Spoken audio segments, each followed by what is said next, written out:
আজকে আমি তোমাদের ফ্লাওয়ার রিলেটেড একটা জিনিস পড়াবো। কত রকমের ফ্লাওয়ার হয় সেটা দেখো। এটা হচ্ছে একটা ফ্লাওয়ার। এই ফ্লাওয়ারের মধ্যে দুটো আমাদের কিন্তু সেক্স অর্গান থাকে।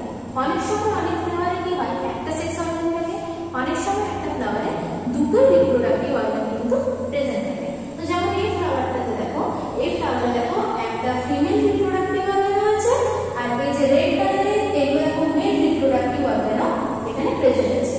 ফিমেল রিপ্রোডাক্টিভ অর্গানকে আমরা বলবো টিস্টিস, আর মেল রিপ্রোডাক্টিভ অর্গানের নাম কি স্টেম। তো এখানে আমরা যদি চলে আসি, আমরা আজকে করব মেল রিপ্রোডাক্টিভ অর্গান।